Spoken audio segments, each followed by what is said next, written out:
Good evening, ladies and gentlemen. Thank you again for tuning in on this special edition of the African Messenger Live online. I'm your host, Gloria Gazao, here, welcoming you again for tuning in and being with us. And hopefully, this is going to be a great time. Our topic today is a series of topics that we're starting on, and the title is Africa's Development. And today, we'll be talking about not only what's lacking is going to be our first topic today, but also how do we make that work, for Africa and for the children of Africa. But before I get started, as I welcomed you, it's my pleasure and with great happiness that I would love to introduce you to my newest book is my third book. It's called Informational Guide for Immigrant and Refugees. It's a book that finally has arrived. It's taken a little while to get it all out here, but I'm really happy and glad, and we're happy it has arrived, and hopefully it's gonna go out there to help people. This is a combination of a year of research and a year of writing, and topics include things like domestic violence as well as living in a new culture and some of the challenges that immigrant and refugees are faced with, and how they can overcome those challenges. And it's part of interviews that were kind of like conducted in the community, talking to people and asking them like what is really that could be helpful to them. And so it touches a lot of things, and I just want to show you how it looks like. That's the actual book. It's a great read, a very, very good book, about 207 pages long, but it's got individual chapters. So it's not like one time you read all the way through. It's got different chapters here, and they range from don't leave the minors themselves in the house to how do you start a business, and what are the consequences of driving under the influence, and or driving without a license, to a whole lot of things, really understanding the education system in the United States and in your new country, because as people move on and go on to other things, it's a new system, it's a new culture, it's got new norms and other things, and so sometimes it's challenging and it's hard, and I'm just giving ideas and trying to have a conversation with people about how to go about facing these challenges and how to really stay safe, and do the right thing for you to be successful. So check it out. It's online at this point. It's at PSU bookstores. Has got the copies. It's like the closest, I would say, for people in Portland, and for everybody else, you can always order it at PSU online as well. pdx.edu/bookstore. They would definitely have it, and they'll be happy to mail a copy for you once you've ordered it. And you can also contact us at theafricanmessenger.org if you want to get a copy or a bunch of copies to give to distribute to other people in other places, and as well as talking to non-profit organizations, community organization, that this book could be very useful to. We've already sent it out to many organizations, and we hope that they will start using it. There's a lot of people who have read it in the community, and they're really, really happy with it. And I'm not saying this just because I wrote the book. I'm saying this because I know how much it has taken me to find out some of this information through surveying people and asking questions and really bringing these things up. There are very good information on how to start a business, for example. It's not my idea. I had my comments in there, but it's more like what are the steps that you need to take to start a business. So I'm encouraging you to really get a copy for yourself, and you're going to enjoy this and you're going to love it. It's got really great tips. It's good for newly arriving immigrant and refugees. It's also good for those people who've been here for a little while, to kind of like a guide for them. Anyways, with that said, I would love to kind of get into the topic of discussion that is today, which is really, really interesting. It's an interesting topic that was suggested to us a while ago, but we have been trying to kind of like see how we can go about discussing this topic in a way that is constructive at the same time as we are trying to be critical. And so I bring that to you today. I mean, I have to kind of take a look at my notes here. There's a lot of them that was going on, but it gives really different perspective on the Africa's development from some of the material that we find out there. But I wanted to talk about one part of that, which is a vision. It's very important in everything that people do. There's got to be a vision. A vision is important because a vision is like, to me, it's the same thing as it's like the second step after a dream. You dream of accomplishing something, and then you visualize how that something is going to look like. And if you could only dream, you cannot jump that step of visualizing that, how that thing is going to look like, because by visualizing it, then you can create steps to get there. But if you haven't visualized it, it becomes harder to, I guess, to create steps to get there. It becomes really, really hard. And so I'm going to talk about vision as far as African development is concerned. Development of the on the continent itself. And because we look at development, we see all these greater things that have been taking place. Don't get me wrong, I think there's a lot of good things that are happening on the continent, although we don't see those in mainstream medias more often. And that's the reason why the African Messenger exists, actually. So if you go online, www.theafricanmessenger.org, you are going to be reading a lot of positive. We want to focus on the positive, really, about what's happening on the continent of Africa. Some of the things that are really taking place, like the guy who just took 30 years. I mean, like 30 years ago, his land was being invaded because of erosion, but he's taken time. I mean, he started planting one tree at a time while other villagers were running away from him and saying, you are a madman. You're crazy, man. You cannot really have this thing going. It's not going to work. But 30 years later, they are returning those people. And he has a forest, like 15 hectares. That's what I heard the last time I checked. And they are experts and people going back to see. What did he do? He's an old man now, but he actually turned. He's credited, I think they said, the man who single-handedly transformed a desert from a desert into an actual place where tree grows and green grass and everything else, and therefore people can cultivate. And this man had a vision. He had a vision. He visualized a place where, not a desert, but a green place. And then he decided, I am going to go about taking this step to make this possible. This is what's missing in Africa today, on the African continent. In the minds, in the thought of like African leaders, I don't know if this is on their agenda. I think they have great ideas, but I don't think there's a vision as to what and where and when these things are going to be accomplished. Most of the time you hear about vision, this is what we want to see, this is want to be done. It's always like the IMF, it's always the UN. They actually visualize Africa in 2025, and they think, everybody is going to have cell phones, or, growth is going to be this. And so what? If growth is gonna be that, well, let's say 5%, like they say, and then 75% of Africans will have cell phone. Then what? Is that all the continent is about? Isn't it supposed to be more than just that? And then you have leaders who are envisioning a united Africa, which is great. I mean, it's awesome. It's great. At the same time, they are forgetting to have a vision for how that will come to be. I look at great people, great leaders, African leaders of the past. People like Nelson Mandela, South Africa, or people like Lumumba of Congo, or people like Mwalimu Julius Nyerere of Tanzania, or people like Dr. Kenneth Kaunda of Zambia. These people, they had a vision back then, before the 60s. They had a vision of an independent Africa, politically independent Africa, one that was not ruled by colonial powers, but that ruled itself with its own people in power, leading things. They had a vision for that. And where are we today? Every individual African country has been independent since the 60s. African countries started getting independence during the time of the ANC and so on and so forth.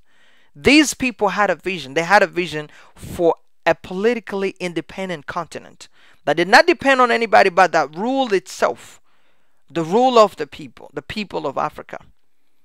That vision was accomplished. They saw it. They saw it coming vividly. It took a little while, but they saw it coming. They wanted it. They wanted it to be. And that goes with every other person since the time of kingdoms who wanted to see, to have that independence, that freedom of a continent. And that came to be accomplished is because there was a desire and then there was a vision. A vision is very important for the development of Africa. I see people dying in the Horn of Africa. It brings shame, it brings anger sometimes. That how could people be dying in the Horn of Africa when this continent has been blessed with so much resources? When in Central Africa itself, in the Central African region, one of the most fertiles in Africa, the Nile region, there, fertility is high. Things could be grown in there. Things could be cultivated there. Food could be prepared, could be done in there. Yet, our brothers and sisters in the Horn are dying of hunger. And even the people in Central Africa itself, people are dying of hunger. In places, I've been there personally, where you can take a grain of corn and throw it there and come back later. You don't need to take care of it. It grows on its own. How can people dying of hunger? How can they die of hunger? And that is because there's a lack of a vision. I'm not saying that's the only reason, but part of it is there is no vision for Africa. I look at different parts of the world. Each part, if you look at the United States, for example, states are specialized in many different things. They don't all do the same thing. No. You're going to go to New York, you find some of the best restaurants in the world. You know, very diverse. You go to Portland, the same thing. If you go to Texas, you have oil and other things in there.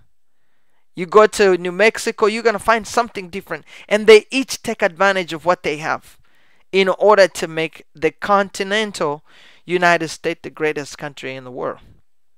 That's something that needs to start happening for Africa to be developed. As individual country have to understand, don't try to do something that you're not able to do yet. Do with what you have. If the land is blessed with cultivating coffee and tea and sugar, cultivate coffee and tea and sugar. If the other people have oil, then let them specialize in that and say, you know, we're going to cultivate sugar.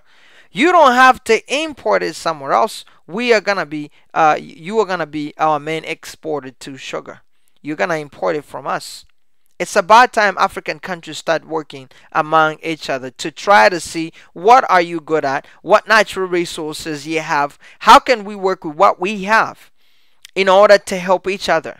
I remember back in the day when I was taking my history classes, you know, there was always thing about in the past, you know, centuries ago, I guess, yeah, you know, like back in the day before even the creation of money. People did exchanges. You know, there's always a talk about, you know, my ancestors that there come a time where a group of them had cows and the others were agriculturalists. And what they did is the one who were herders, they would exchange meat and milk to get fruits and vegetables and other things. This is how people live and live very successfully. And this can still be happening. Congo has got a lot of natural resources, minerals. There's a whole lot of things in there. And then you have other countries, you know, like South Africa's got a lot of diamonds and Botswana and so on and so forth. They can do exchanges. They can work with other African countries. It is possible. And I think on small scales, those things are taking place. But there has to be a vision. Somebody has to envision. African leaders have to envision an African that is independent economically. Those of the past envision an Africa that was independent politically. Those of today have to envision an Africa that is independent economically. I'm not saying independent that we don't work with anybody else around the world. I'm saying independent that you don't depend completely on loans, debts that are coming from outside to feed your own people. That's got to be shameful. I mean, there's no problem people needing. One of the problem is the leaders who are so selfish. They don't care about anything else. Maybe they care about their family. Maybe they care about their country, and it ends there. It's like what happens in the other country is not my problem. We can try to fix it, but if it's not fixable, then we don't have a problem with that. Yes, you do have a problem with that. You cannot have a country that is doing so well, another country is poor, and expect everything to be okay. It's not going to happen. Trust me, I'm telling you, I know that. Because the problem we have in South Africa right now, with the whole immigrants being attacked and things like that, is because South Africa is doing so well, and there are some other countries that are not doing so well in Africa. And what do, those people? They are all of them, they eye South Africa as this is the destination. This is a place to go to have a better life. This is a place to go and to have a job. And then you have all these influx of like immigrants, refugees coming in. The same thing in the West, in Europe, in the United States, in Australia. But now I'm kind of focusing on in Africa. And then you're going to have a conflict. Definitely going to have a conflict. Because if these people are moving from one country to another because they're running away from poverty on one side, and they're going to see they are heading toward where prosperity is, I mean, you are definitely going to have a conflict. But we can avoid this conflict when leaders have a vision of an Africa that works together to try and support each other economically, to bring the goods, to let the goods freely go through Africa, move around freely. It's got to work that way. But what's one of the reasons that's making this impossible? It's a lack of vision. There is no vision. There seems to be no vision. Show me one African leader who's got a vision for Africa in the next 50 years. Show me one person. And I would love to sit down with that one person and ask them, what is your vision for Africa in the next 50 years? There is none. If they have a vision, it's in the next 2 years. Oh, in the next 10 years, yeah, we're going to go ahead and eradicate poverty. Great. What are the details? How are you going to do that? Oh, yeah, we're going to wait and for the IMF to come. No, that's not a vision. A vision is for independence, economic independence. Africa's ability to be able to do its own things. This is a continent that's been blessed, after all, with tremendous amount of resources, natural resources, land fertility. I mean, why do you think all these corporations are going there anyways to grab land, to buy land, and to do stuff? Because it is fertile. They want to come there and they want to cultivate and they want to take advantage of it. Unfortunately, most of it is being done without the people knowing. Unfortunately, most of it is being done without a vision. The leaders don't have a vision. The only vision is I steal as much as I can steal, and then build as much as I can build outside, and then save as much as I can save in Swiss banks and some other places, and that's the end of it. Our leaders need to start understanding. When I say our leaders, I mean African leaders need to start understanding they have an obligation. And part of the obligation is to have a vision for the continent in the coming future. It's really, really, really important, extremely important here to understand this because, I mean, if there's no understanding of this, that you have to have a vision, it becomes really, really harder to even want to have development, because development cannot happen without a vision. If development is to take place, there has to be a vision for how this development is going to come from. It seems like everybody just fold their hands, sit back and say, we're going to wait. The UN is going to run a report for us. The IMF is going to run a report for us. Somebody else is going to do it. No, it doesn't work that way. African leaders need to start standing up to say, yes, you have an obligation to your own country, but you also have an obligation to the continent as a whole. And that obligation is to make sure that this continent develops. Not only your country, because whether you like it or not, if you concentrate on only one area, you're going to have a problem, because more and more people are going to go where the jobs are. And what we are trying to do right now is, what I'm talking about is, when you have a vision, it's going to make not only one country better, it's going to make the entire continent better. So vision is very, very, very, very important. And unfortunately, for the most part, most of the vision about Africa, eradicating poverty, eradicating hunger, eradicating malaria, and all that stuff has come from internationals, non-government organizations or the United Nations or the WHO, and so on and so forth. Where is the AU, the AU, the African Union? Where is it? Where are the research from the African Union? I don't know what to say. I mean, like I'm just really, so every time I see these kind of things, I'm really stunned. It's like, I mean, what's being done? I hear individual universities are doing great. That's awesome to see. But there is a body that's called the African Union. I don't know. Like, don't get me wrong. I think I think the African Union has done a lot of things, a lot of good things. Again, I'm not just here to criticize. I'm giving you an honest opinion. The African Union has done greater things, but they could do better. You could do better by investing more on the continent. Work with regional organizations that are taking place. They do more. Get involved more in the matters of the continent. I mean, that's the reason why the African Union exists. If the African Union only exists to be a puppet, there's no need for it to exist. You got. It's mind-boggling when you start thinking about that. It's interesting. I mean, a vision is important. I guess that's where I'm going with this. I'm kind of like running out of words to describe some of the things that have been happening. Really unfortunate thing, because when you hear these people describing the African Union, everybody's there. That the leaders are talking about African Union, and yet in important matters, you don't see the African Union. Is it just the name and that's it? Come on. It's got to be more than that. It's got to be a challenge. It's got to be a powerhouse on its own. Otherwise, Africa has more than 1 billion people. More than 1 billion people. Amazing, tremendous amount. Unlimited, I guess, I would say, amount of natural resources. You look for everything you want, you find it on the continent. Wood of high quality, diamond and gold, cobalt, uranium, all those things, gas, oil, everything. Some other things they haven't even discovered. It was kind of interesting to hear.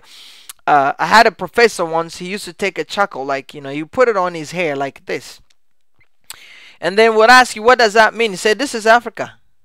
This is how much God has blessed Africa. It's just this one thing in there, in the middle of all this big, dark thing. Those are the natural resources of the continent. But unfortunately, there's been a great amount of mismanagement. And abuse from leaders. I give congratulations to the people of Africa. The people of Egypt, Tunisia, the people of Libya, for your standing up to saying we want to start getting involved in our country's affairs. I would love for people to rise up in many other countries whenever they feel like the leadership is not on their side on the continent. Stand up, people, speak. You don't have to be violent. I don't advocate for violence. I did my studies in nonviolence. I like peace. Do your demonstration. Stand up for what you believe in. And what you believe in is for a leadership who care for the people. If there's a leader who's not caring for the people or the development of the continent, they are not worthy being there. They are worthy of getting out. The same thing goes for an organization. If the African Union is just there by name, people come in and become president, big suits, nothing, no ideas, hoping that other people would do their thing for them, it's not worth having the African Union. It shouldn't exist. They should be an organization that actually pays attention. An organization that is doing more. And as an organization that is involved into decisions. I was stunned, really, watching the media before the NATO got involved in Libya. And I am not supporting, I was never supportive of Gaddafi. I think he was a dictator. And a dictator had to go. I mean, the people decided, the people spoke. It was loud and clear. But I was stunned to hear that the decision, most of the decision came from the Arab League. On the African continent, on the African soil, the Arab League has to decide what happens on the African continent? Even an idiot would understand that is just beyond ridiculous. Where was the African Union?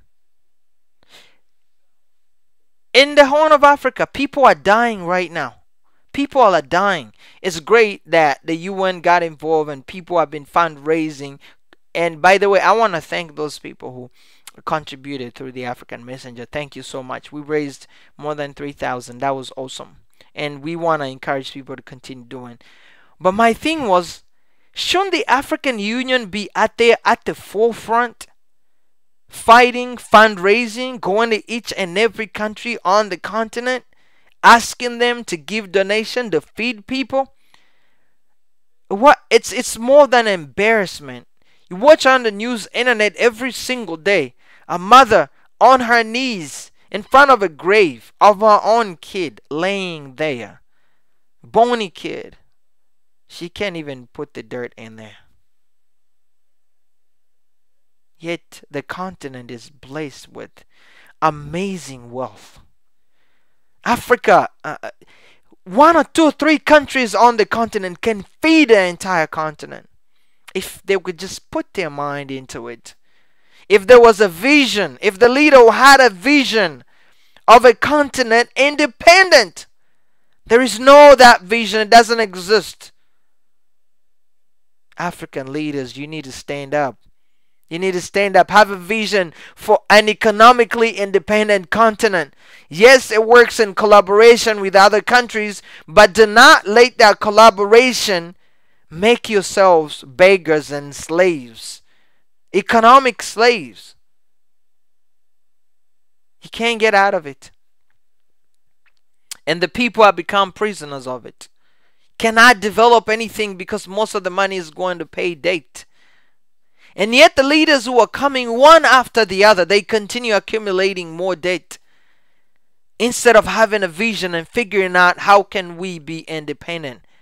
Countries have done it before. It's not the first time. Look at the tigers in Asia. I remember when I was in Africa, most of the things we're using were coming from Singapore. The South Korea, Malaysia, all those countries, Thailand. Look at them. Do you think they started out really, really well? Even European countries. If you could watch the footage of the 1920s in Europe, you would see how people lived.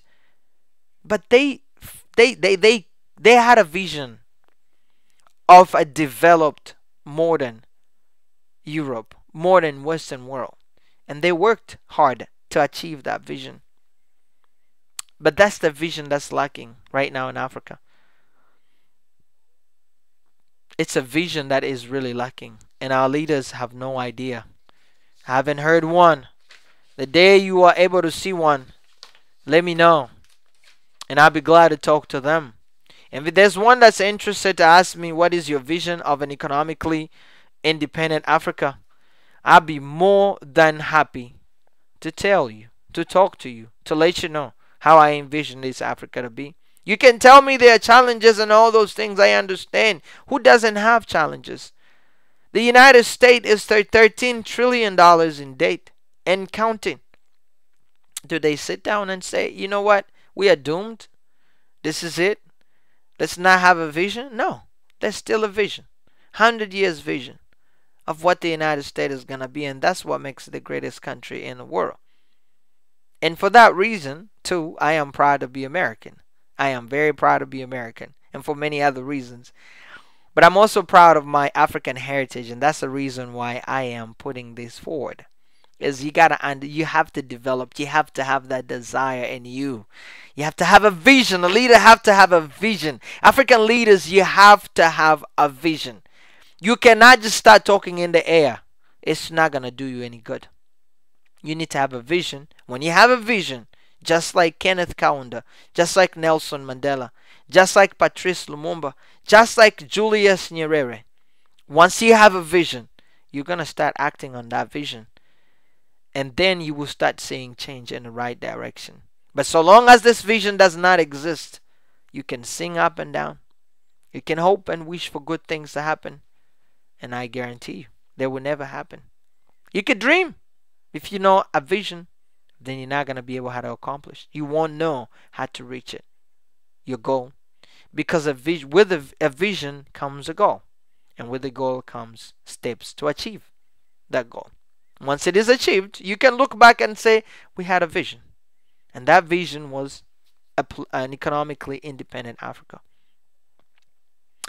I thank you for taking the time again to be with us on this day. And one more time, don't forget, pick a copy. It's really great and amazing there. Information guide for immigrant and refugees. You're going to love this book. So don't forget to pick a copy for yourself.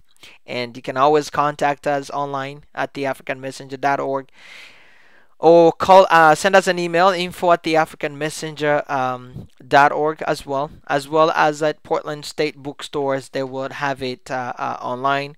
Once again, I want to take an opportunity to say thank you for the time that you stay with us, that you were here listening to us, and we do hope that you would help into this conversation. You can always send us feedback again at the email address that I provided, info@theafricanmessenger.org. And it's really a pleasure. Next time we would be continuing with this conversation, and we'll be talking about unity as well, how important unity is when it comes to developing the continent. Because again, the goal of the African Messenger is not only to bring positive news, is to also be constructive, to bring ideas that can be acted upon in order for the continent to advance, because that's the reason why we live. We live to make other people better. Somebody made us better. We also live to contribute and make other people better. Once again, I thank you for tuning in. And I want to take this opportunity to thank our sponsors for this segment, Enjoying Cafe and Restaurant on North Killingsworth in Portland, Oregon. We also want to thank Sonia, by the way. Sonia Damtu is the manager. Thank you for your contribution. And Wambui Machua is the director of Spices of Africa. Thank you again. She's doing an amazing job in teaching about African classes and cooking and so on and so forth. And our regular supporters, US Bank and Pralosa TC, we thank you so much for your support. And we are going to continue to do this work as far as we can do it. And we invite you really to support us, and whatever contribution you can give us is really great. We would appreciate it. You can always call us 503-895-4873. That's theafricanmessenger.org online, and send us an email and talk to us and contribute to the work we're trying to do. We're continuing to educate. That's what we do. Once again, I leave you that piece of a vision, and please have your own vision in life. It's important that you have your own vision in life as an individual as well as everybody else. From the African Messenger Studio, this is Mr. Gloria Ngazao, your host. I'm saying good night to you and thank you.